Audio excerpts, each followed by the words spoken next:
So before I introduce Roger, just a few things. He has worked in many areas, and he has accomplished a lot of things. And though his books are connected, if you go through them, you see the connections. They do cover various topics, which I find very interesting, because many authors and thinkers are only in one area. Roger seems to be going deep in many areas, which I very much admire. In 2017, Roger was named the world's #1 management thinker by Thinkers 50. I think in 2019, you dropped down to #2, but it's still like really good. And you're a trusted advisor to many CEOs of companies such as Procter & Gamble. And I think you wrote a book with A.G. Leffley at some point, but also Lego and Ford, among many other companies. You served as the professor and the dean at the Rotman School of Management at University of Toronto. And you were also named Dean of the Year at some point. I think that was in 2013, if I got the facts right. That's right. And your latest book is When More Is Not Better, which I enjoyed reading a lot. And we will cover this book throughout this session. Not cover, but we will talk about it. Mm-hmm. But you've also written many other books, I think in total 11 books, and published a ton of articles on Harvard Business Review. And what I follow, and I urge everyone to follow it, and I will share this with you in our follow-up email, is the work you do on Medium, the free post that you basically share with everyone with your thoughts on strategy, mostly around the topic on where to play and how to win, which I find very interesting. You graduated at Harvard, both in undergrad and then Master in Business Administration, and currently you live in Florida. I think I got everything correct, right? That all sounds right to me. All right, so Roger, let's get started. When I was reading your book, and especially comparing it to the other books that you wrote in the past, I was wondering from time to time, what made you write this book, When More Is Not Better? Well, I think it's interesting, Sohrab. Lots of people do ask me, "Hey, you've written about a range of things. Why the range, and then why this book?" And in my own mind, they all have one theme, and that is a model that is in use in the world that does not produce the results that people utilizing the model wish it did. And so what my books attempt to do is diagnose that model and help people understand why it's not working, and then supply them with a different model. So if I go back to maybe the first book that people would remember before, The Opposable Mind, the model we're kind of taught sort of in leadership is to say, when there's a really tough choice where it's not easy and neither option is particularly great, as a leader, you've got to just buckle down and be tough and make that choice. That's the model. That's widely held and taught. It's like Harry S. Truman, the buck stops here. And I wrote a book called The Opposable Mind that said, no, that model is actually not helpful. In fact, when you have a really tough choice, a leader should say, this is the time for me to step back and refuse to choose, because neither is a good enough choice. Otherwise, I wouldn't be agonizing it. If one was an awesome choice and one sucked, I'd say, hey, man, that's easy. I'll do the awesome one. No, here, there's no choice that's particularly good. You must step back and create a new, better answer. Okay, so and you look at all my books through that lens. When more is not better, right? Explored the model of the economy as a machine, a machine that needs to be perfected. And perfected by the pursuit of efficiency. And what I said is, oops, unfortunately, that model isn't getting you what you want. In fact, it's getting kind of the opposite of what you want. Here's an alternative model. The economy is a complex adaptive system, and you should be constantly tweaking it, not seeking perfection, and you'll get better results. So that's how the books are linked. And this one, I just said, hey, there's a model out here that's supposed to be producing X, and it's not. But we keep saying, well, we're not just doing it hard enough. We're not putting enough resources behind the model, just a little bit more, and that'll get us over the top. No, it won't. It'll just make for more extreme negative consequences. So that was the motivation. That was the motivation. So this overarching theme of exploring models that are very much ingrained in our society and in our brains and result in certain ways of thinking, but don't deliver what we want to, or don't get to the outcomes that we need. And in this case, it was mostly about the society, not specifically an organization, but about a society that needs to have different outcomes than we are currently experiencing. And to just mention this, you were focusing on the US, but when I was reading this from a German perspective, I could identify a lot of the same trends happening here and also in Europe. And I think it's very well exploring. Now, you already started to go into some of the key messages. One, that there is a mechanistic view, the machine, on the economy, but also on organizations. And what are some other key messages that you would quickly want people to know about so that we can dive deeper into the book as a whole? Well, one message I'd have for people is be very careful of this thing called surrogation, right? So what we often do is have a model where we say, well, I think this is how this works. And then we make a measurement tool of that model, right? Which makes sense because we want to measure if the model is working for us. But then the measure becomes the model. So Wells Fargo, the great scandal, is a great example of that. You know, the model is we'll be better off. Wells Fargo will be better off if we have deep client relationships. That's a good model, I would say, right? And then you say, well, how would we know if they're deep? Answer is, it appears to be deeper relationships are the ones where the client has more financial services products with us. They've got their mortgage, they've got their savings account, they've got their credit card, etc.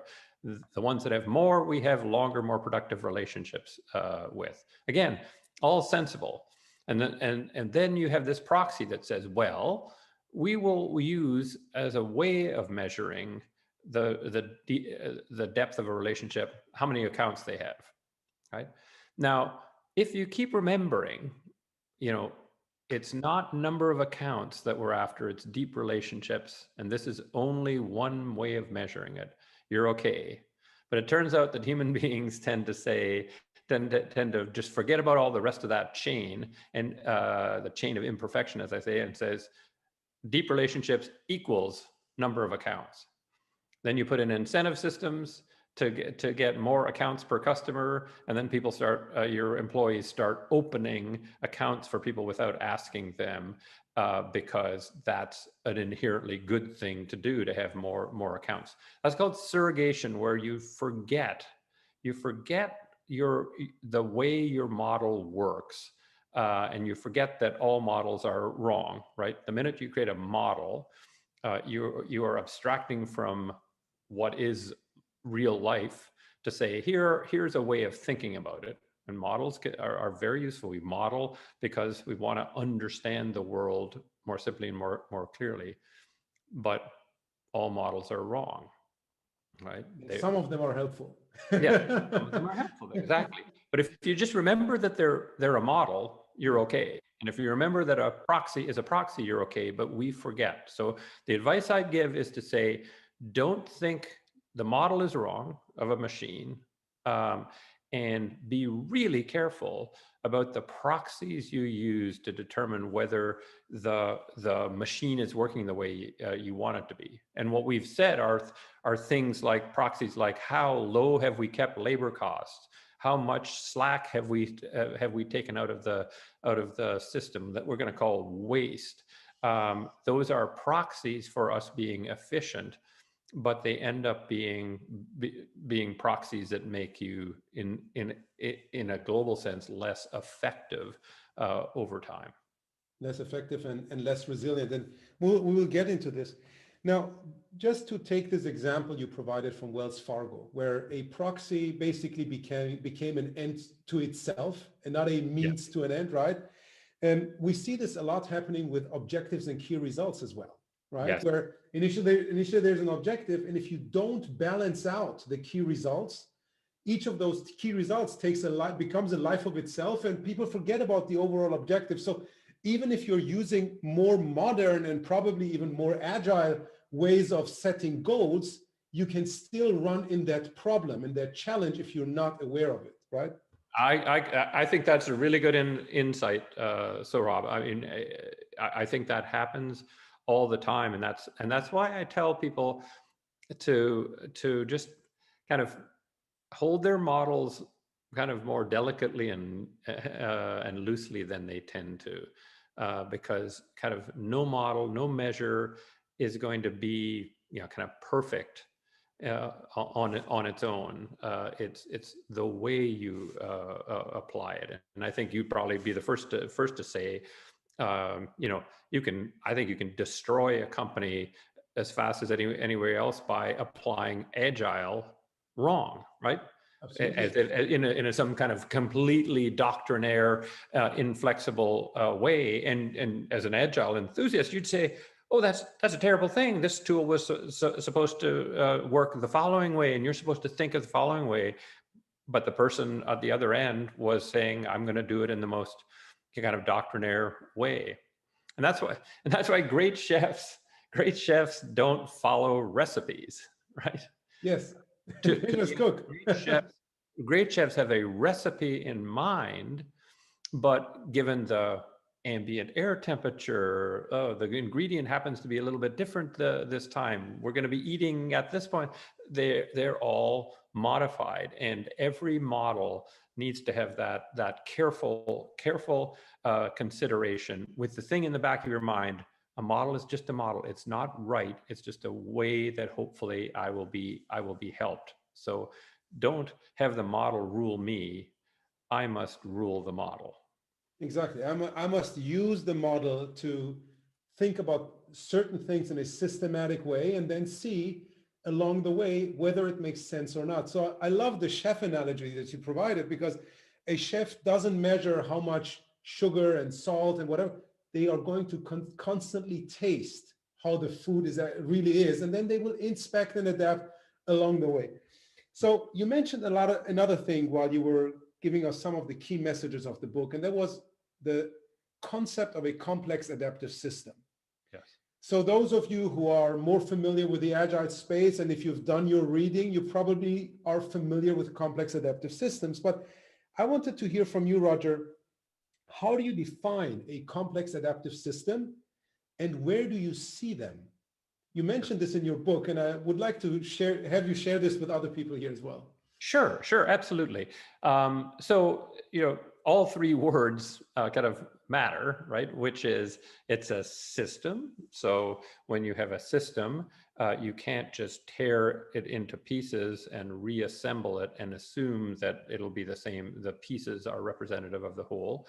It operates as a whole. It's complex, and by that we mean that the cause and effect sequences aren't perfectly understandable and linear. It's not like a gas pedal where you press the pedal and the car necessarily speeds up.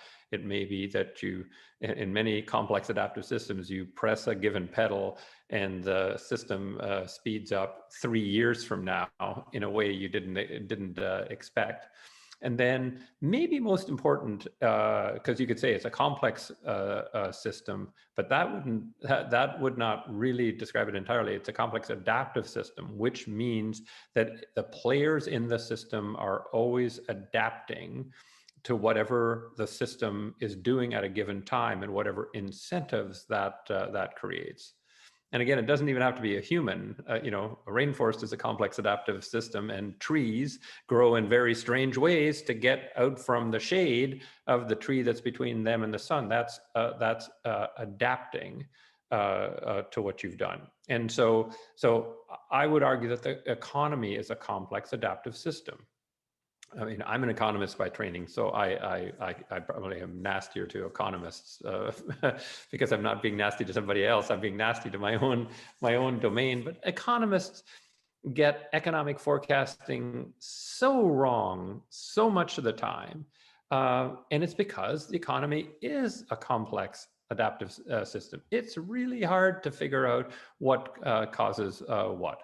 The 50 blue chip economists in the monthly blue chip economic forecasts, literally all 50 of them as of December 2008, were still forecasting economic growth for the economy in 2008. Like it's stunning. You have to go back and read them and see what they were thinking about, even though they had 8 or 9 months of already good data and pretty good data in the last few months. They were still, and it was one of rather than economic growth, it was one of the worst shrinkages in 100 years. So it's complex. The players in it adapt all the time. You know, whenever legislators pass a bill, there's immediate adaptation to it. When Clinton passed the bill that said we're going to put the hammer down on executive compensation, only $1 million. This is 1993. Only $1 million of CEO compensation is deductible for corporate income tax purposes. That'll stop this incredible rise in CEO salaries. What was the adaptation? Pay him $1 million in cash and give him a whole host of stock options, which don't count in this formula. And sure enough, you know, within a very short number of years from that time, 7 years, CEO compensation had gone up 10 times, right? So rather than suppress it, send it down, slow it, it created an acceleration because there was an adaptation. So I wish, I mean, it would be nice, right, if we knew more about how the economy works, what causes what in the economy. It would be nice if people just sort of acted as we wish they would when we legislate things, but that's not what we're facing. It just isn't. It's still taught that way, Sohrab. I can guarantee you it's taught that way in economics classes kind of around the world. That this is, you know, you draw these curves and you can predict a kind of output and all of that stuff. It's all just made up, all made up. I think there's a lot of, and if I say wishful thinking, it might sound maybe too negative, but I think to some extent it's like human nature, because unpredictability is very difficult for us to digest. Yes. And then we try everything to somehow predict the future and give us certainty. But you mentioned the economy, which is like a huge thing. And when we go back to what many people here in the audience are dealing with, like individual projects or product initiatives, or maybe even organizational change, none of that is predictable. And we see it day in and day out, where we have our fixed price, fixed budget, fixed time, fixed scope, and it almost never comes in. And then we blame the people. Whereas I think if it happens more than once, it's usually a system failure, or in your words, a model failure, right? Yes. And there's one quote. Can I just say, you're making such good points. I just think that is right. And then if you also add on that, like, then how do they adapt to those fixed budgets, right? Those fixed schedules, right? Because you put that out there, they'll do things like very good people will cut corners because they've got a boss saying, is that piece of code written yet? Is it written? Or, you know, we had a deadline, and the person sort of says, okay, I'll give you it. But did they test it in use as much as they knew they should? No, because they were adapting. Their behavior was adaptive to the structure, which was a boss yelling at them about the code not being ready for the 17th of the month. So I just want to emphasize, you are right, you know, bang on, Sohrab, and there are great sins committed in the hope that we can create certainty where there is no certainty to be had. Yeah, absolutely.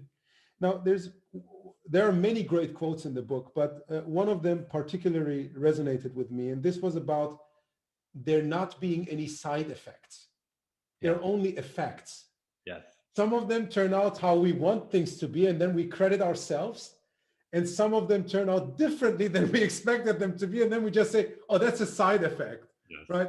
Now, Who could have ever known? Yes, yes, yeah. yes. Can you go into this a bit deeper, and maybe also with a few examples of companies, etc., or systems that you provide in the book? Sure, sure. First of all, again, it's the great insight of if your readers haven't read them, or your audience hasn't read them, you should. John Sterman, the great MIT system dynamics professor, that's his quote, to say there are no side effects. They're just effects that you expected, and effects that you didn't. And you know, for example, I mean, people are in companies are often just baffled by the things that, say, salespeople will do to sell more goods that they shouldn't have been. So they'd say, well, you know, the sales force was selling stuff that was out of stock rather than the stuff that was in stock, and now we have a big problem of unsatisfied customers. And then you look at the compensation system for salespeople, and it's commission driven, and they get the same commission on the stuff that's out of stock than the stuff that's in stock, and the stuff that's out of stock is out of stock because customers like it more than the stuff that's in stock. And then you wonder why there's this side effect, this unexpected side effect of you selling stuff that you're out of stock in, right? It's not a side effect. It's a direct effect of your system, and so you know, it's baffling to me how in incentive compensation we toggle between people we believe people are going to be motivated by it, and they're not, right? So we say we're going to put it in place so that they do more of what the incentive says they should do, right? So that's how people are.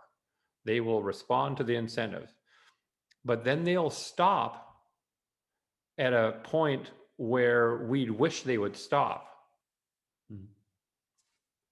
Oh, okay. Which way are they? Are they always going to you know, want to get another dollar, or do they not care about the dollars? If they don't care about the dollars, why did we put the incentive compensation in place in the first place? And if they really do care about the dollars, why would we expect that they suddenly stop and not care about earning another dollar? Those would be examples of the behavior that we wish we didn't have, are examples of what we think of as side effects, but they were simply effects of the system that we put in place. Yeah. I mean, we I mean, you know, executive compensation, stock-based compensation. We say, you know, we're going to give them stock-based compensation so that if shareholders do well, they'll do well, right? Well, it turns out that stock-based compensation has nothing to do with that. So the absolutely most intelligent thing a brand new CEO can do, if they're completely bloody minded and care about their stock-based compensation, and again, if they don't care about their stock-based compensation, why did you give it to them? Right? So we assume that they care about it. That's why we give it to them. So the smartest thing a CEO can possibly do, if they really want to make money, is the minute they take over as CEO, they say, my God, now that I'm inside and I've looked under the covers, it's a disaster. Everything is just terrible, awful. We're going to have to do a major restructuring, whatever. The stock immediately tanks, right? Let's say it's 100, goes down to 50. Then the CEO does a whole bunch of stuff that maybe wasn't necessary to do. And the stock goes back up to 100. Yeah, and he or she has made a ton on their stock-based compensation, and the shareholders have made exactly zero. So we have these kind of silly things where we're willing to have these very, very narrow models where we think the model will produce the outcome we think it is. Then we say, I'm just so surprised that these other things have happened. Now, it's not because people are stupid, right? It's just because these systems are complex, and the only kind of it's sort of arrogance is the problem. It's not stupidity, it's arrogance. It's the arrogance of believing that we know things more than we really do. Mhm. Now, I agree with you. Now, I would want to bring in another perspective, maybe even and get your thoughts on this. So I've served also on boards of directors. Yeah.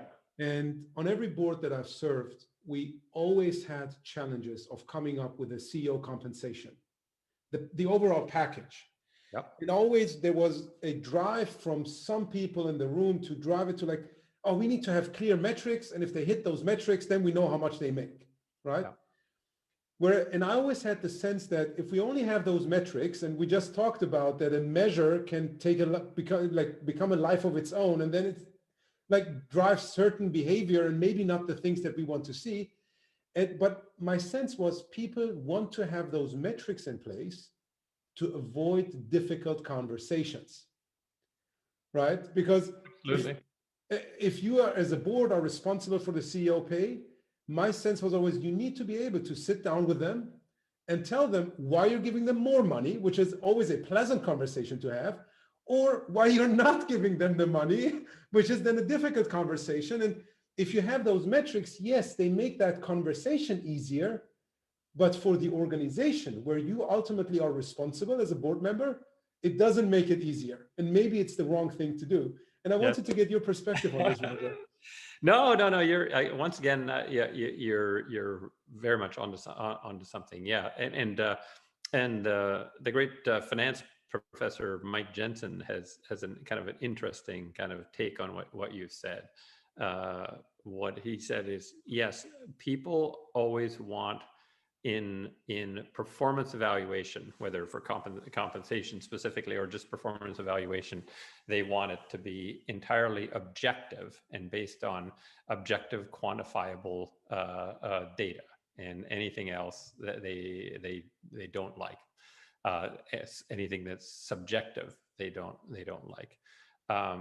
But what Mike Jensen points out is that if I were able, so let's say I'm the chair and you're my CEO, if I am able to quantify everything that I want from you as a CEO, I should outsource that job because I can write a service level agreement to get that job performed, because everything about that job is quantifiable, objective and quantifiable. So what he said is, when somebody complains to you about the subjectivity of your feedback, tell them that's the only reason that we need to have you as an employee. Yeah. If you wanted entirely objective feedback, then I'm going to outsource you, which is sort of I've always liked that construction. But what I would generalize and say is that this goes back to the cook, right? If you want somebody in the kitchen to follow a recipe out of a recipe book to the letter, you are never going to get an awesome meal. Will you get a non-terrible meal? Yes, probably. You'll probably get a consistent, reliably mediocre meal that will never be terrible. So I would argue that with a CEO, to the degree that you're managing the CEO on the basis of quantifiable, objective measures, you will get a mediocre CEO, right? You'll get somebody who likes paint by numbers, who likes recipes and likes that kind of relationship, and they'll be mediocre. So it's not like it'll be a disaster. You'll just you'll guarantee you have a mediocre CEO, and then you'll guarantee you have a mediocre company. If instead you want to have a relationship as chairman, I want to have a relationship as chairman with you as a CEO that is qualitative in nature. Hey, it's not like nothing can be quantified. Some things can be quantified, but it's qualitative in nature. And I'm skilled at running that kind of a relationship, then we have a chance of having a fantastic CEO. So it's all what you want. Do you want to try for fantastic, or are you willing to accept mediocre? And if it's mediocre, then kind of read John Doerr's book and fill your company full of OKRs. Okay. So now we started out with the complex adaptive systems, and we looked at some examples. You provided Wells Fargo, right, and compensation of CEOs, etc., as negative examples on how to not deal with a complex adaptive system. In your book, you also provide a ton of positive examples. Like you go into Four Seasons as one of the most profitable, I think the most profitable hotel chain. Then Southwest Airlines, you talk about the, I think it's a Canadian banking regulation system. Yes. As one thing, if I get the name right. And then also your own work at the Rotman School, where as a dean, you try to create something different, right? Can you dive deeper into some of those examples so that people can also get a sense of how to deal with complex adaptive systems? Sure. So yeah, if I just use the Four Seasons as an example, and yes, it's the most successful, largest, and most profitable luxury hotel chain in the world, started actually by a Canadian, Izzy Sharp, and what I believe the secret to the success of Four Seasons is just understanding that he was managing a complex adaptive system. And so he kind of put in place ways of operating that created connections between things other people didn't connect. So he said, the only way we're actually going to get our hotel staff to be to on a daily basis treat our guests the way we'd like to have our guests treated is to treat our staff that way, right? Which is just it's taking a more holistic view of staff. How do staff think? And we need them to do this. How can we do that?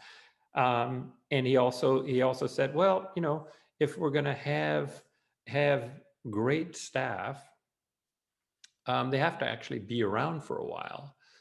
To learn how to be great staff, and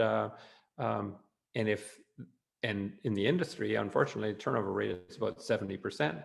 So if you meet somebody in a generic hotel somewhere around the world, you can expect you're talking to somebody who's on their way to a 16-month career in that hotel chain.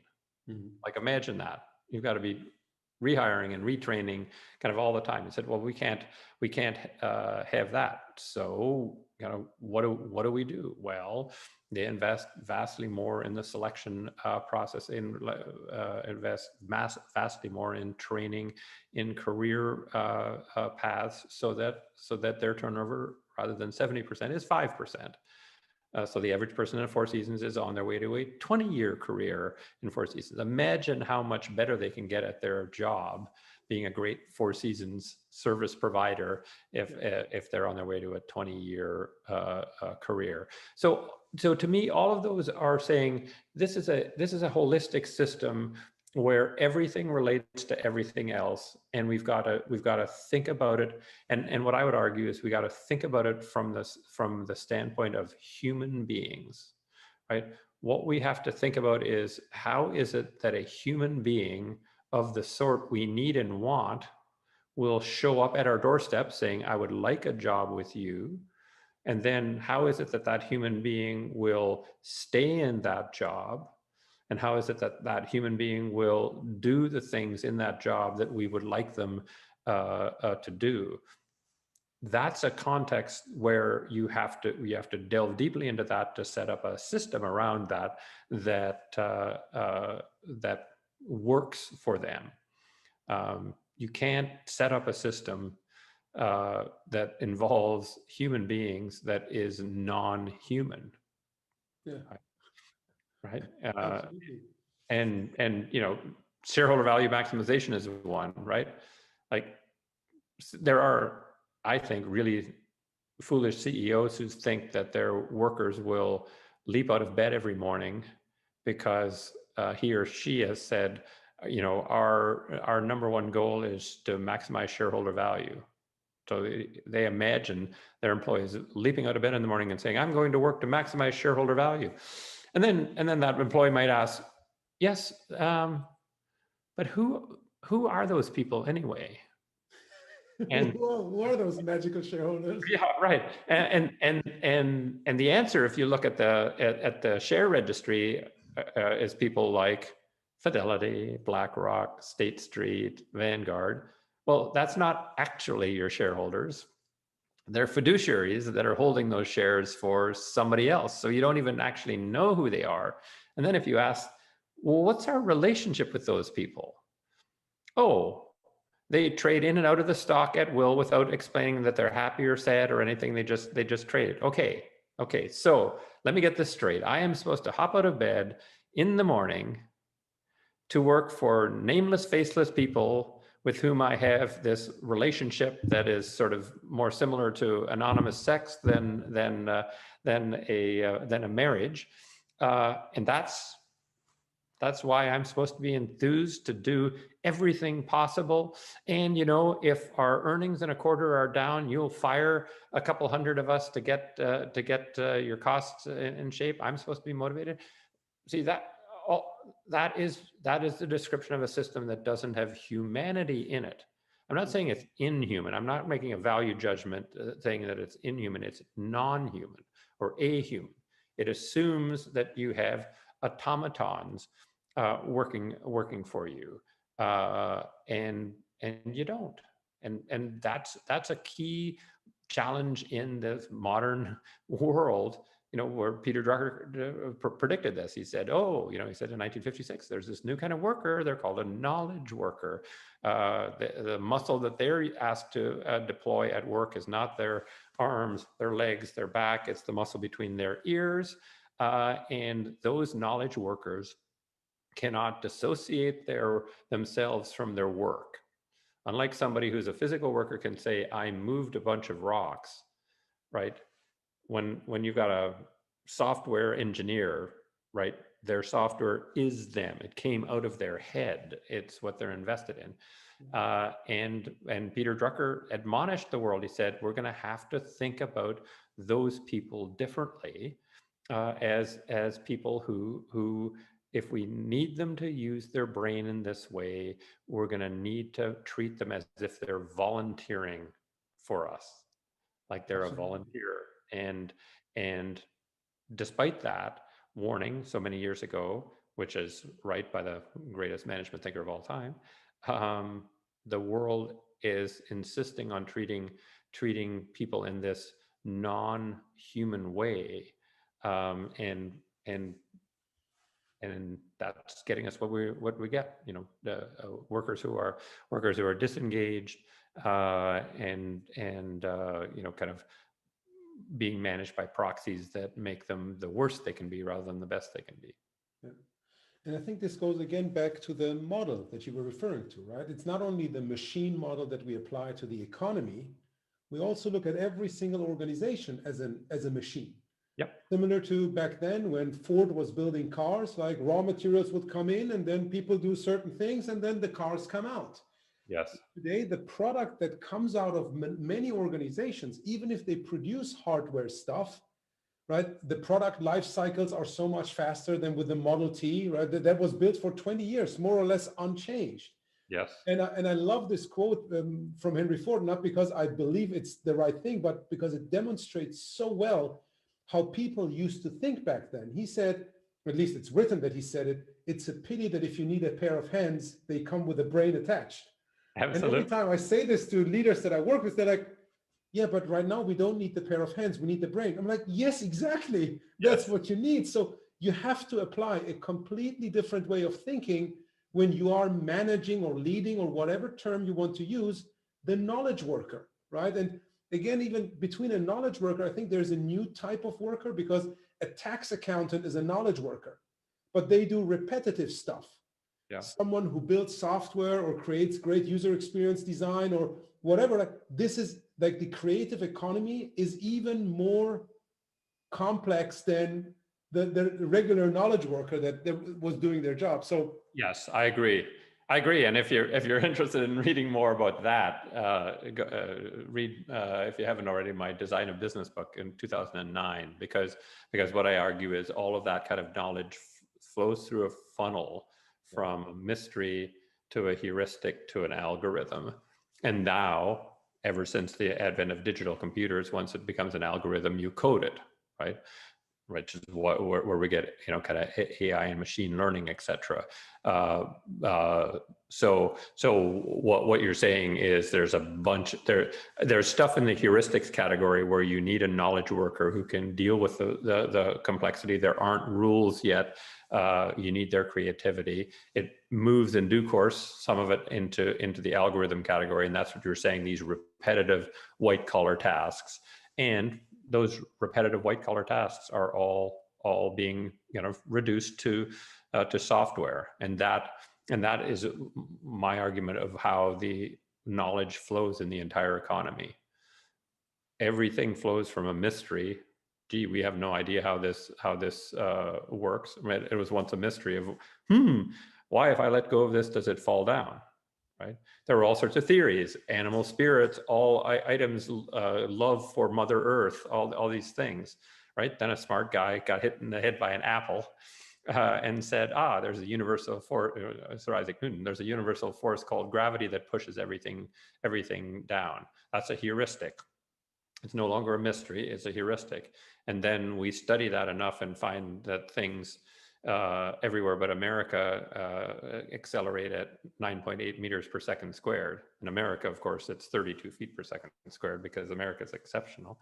And then we have an algorithm, and then because we have that algorithm, Honeywell can create software that gets planes to fall out of the sky in a user-friendly way, right? And you now have automated flight systems. Every bit of knowledge in the world follows that path. Some is still a mystery, and will hopefully never become software, right? What is love, right? But everything's trending in that direction. Now, what people are worried about more than I would worry about is they observe things going from heuristic to algorithm to code and say all our jobs are going to go away. I don't see it that way. The world has an infinite number of mysteries to solve, and we will always need people to solve the mysteries, because it's till they get to algorithms that we can have a computer do something useful with them. But people are worried about that. There was a huge hue and cry in the United States when automatic washing machines first showed up. And the concern was the average housewife in America spent 2 hours a day every day on washing clothes prior to automatic washing machines. And there was a huge concern that they would be at their wits' end for what to do if when they could just throw the clothes in an automatic washing machine. Yeah. What's Last the time I checked, the 2 hours? they figured out lots of more productive things to do, and that's been the story of technology advancement as far as I'm concerned. Yeah, but again, right? Even this could be a model that turns out to be wrong, right? And we have to see how things evolve over time. Absolutely. Now, before we get to some of the last things that you mentioned in your book, I wanted to ask a side question. And we started somehow with this, me asking you, you've written about a lot of things, But one of the main things that I saw, at least in your work and how I connected with your work, was always the topic of strategy. Mm-hmm. Now, how do you connect this book, When More is Not Better, to your overarching theme of strategy? And what does that mean for CEOs specifically, but even other leaders that have to create a strategy and execute it? Sure. So I guess the link I'd say is that if in some sense, when more is not better, helps. I would say should help an executive or a CEO, somebody who's responsible for strategy, to take an approach that says strategy is a model, right? So Southwest is a model. Jack Bogle at Vanguard had a model for the business that they then built their business around a set of precepts of that model. When more is not better, it is a warning that don't fall too much in love with your model, because it's going to be flawed, and there's going to be adaptation to it, and so you should be ready to keep tweaking and tweaking and tweaking and tweaking your strategy. Now, does that mean redoing your strategy every 5 minutes? No, but it means that you should be always tweaking it, because the forces of adaptation are inexorable, and the likelihood that your model will get all the complex relationships between, I don't know, distribution channel and buyers and cost structure and whatever, the likelihood that it'll get it completely right is about zero. And so you should be watching the signs and tweaking.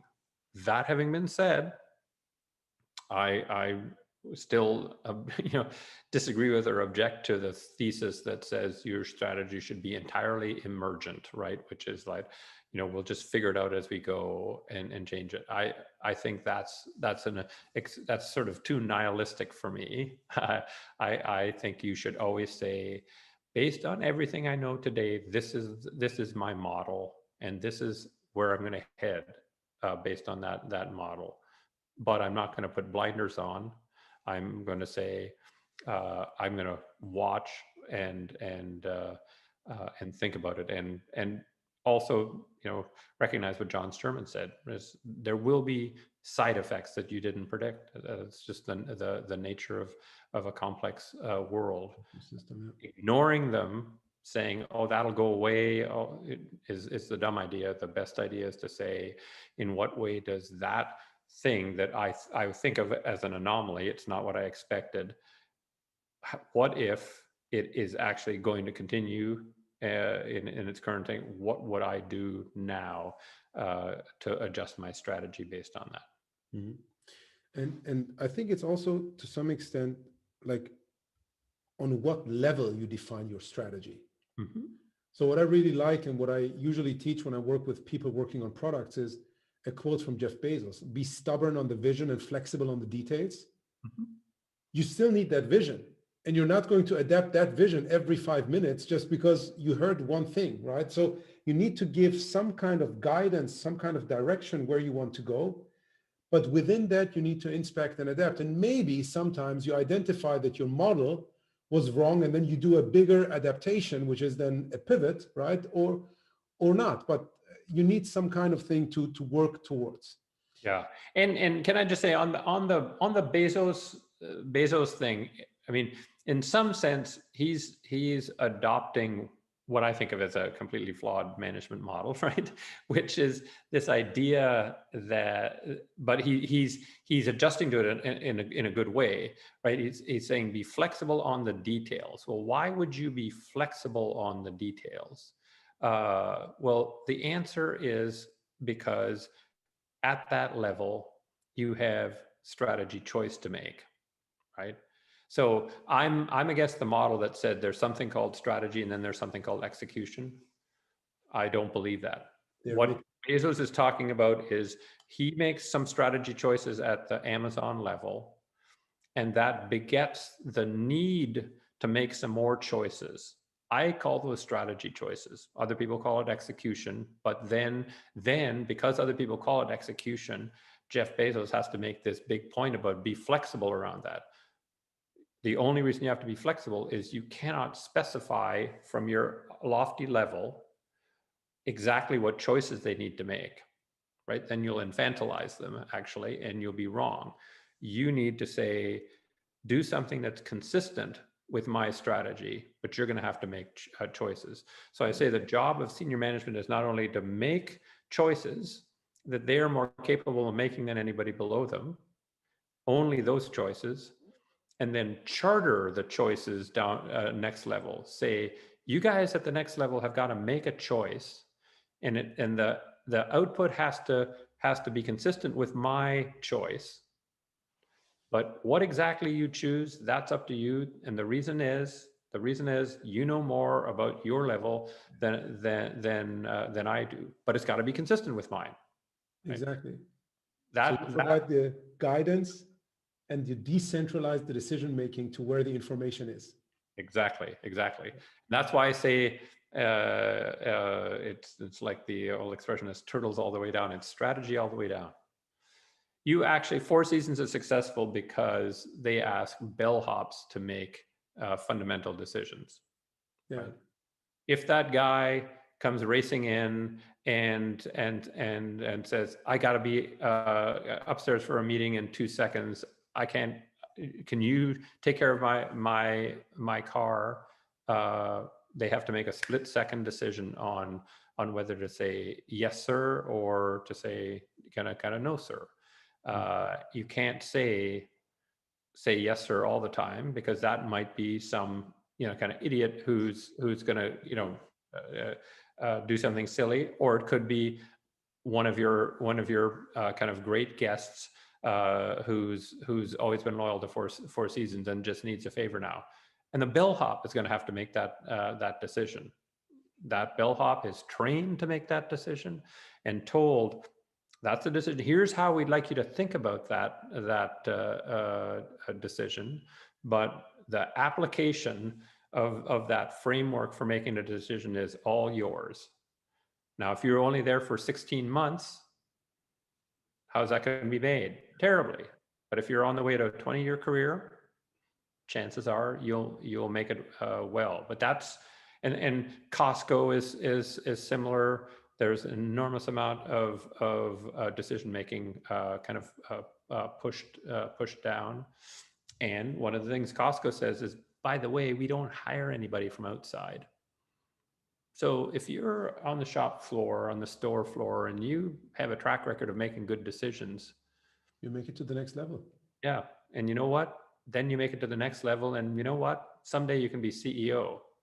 Whereas most of their competitors say we hire future CEOs into our executive development program, from Harvard or Stanford or Wharton or Columbia Business School. Those are different approaches to a complex adaptive system. Yeah. So, Roger, being conscious of your time and also of our participants' time, I have questions for at least another hour, but our time box is at the end. Yeah. And I want to give you the final word. You mentioned that your reason to write that book was mostly about a model being wrong, and you want to make people aware of that. What I also read a lot out of the book was that we are out of balance as societies, and that we need to recalibrate and find balance again between efficiency and effectiveness and resilience. So there are multiple dimensions, but we are very much in the efficient end. And I want to hear like a few words from your side about this before we close today's event. Yeah, no, maybe I'll just go back to a story. There are many things in my life that I think I don't really understand or appreciate at the time, and I just store away somewhere in the back of my brain, but they keep resonating. And this was back in the mid 80s, so a long time ago. I was doing training programs on strategy for Bell Northern Research, which was the Canadian version of Bell Labs. And a very clever British engineer who I was working with, we were just talking over dinner one night, and he was sort of explaining to me, kind of because he was an engineer, Bell Northern Research engineer, and he was really interested in systems. And he said, Roger, you have to understand that when systems start breaking down for reasons you don't understand, it's typically because they're reaching their limits of their tolerable limits, right? And you can patch this thing up or patch that thing up and think you've solved it, but you haven't. It's running too hot, if you will.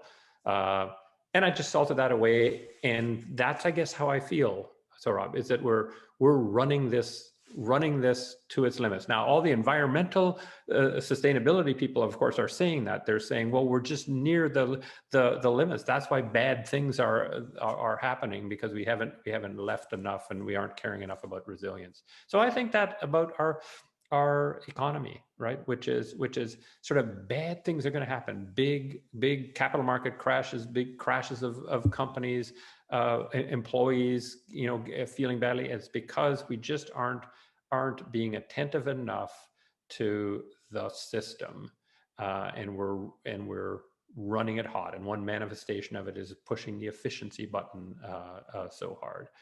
And the interesting thing to me is we just don't need to do it. Right. So the examples I give in the book of the Costcos and the Four Seasons of the world, they're doing it without stress or strain, right? It's like, if you walk into a Costco, and I'm sure most people here have at least gone into a Costco once, it's sort of like people aren't racing around. The employees are not racing around and the like. It's fairly calm, and it's because they've figured out a human system for getting done a bunch of things in a human way.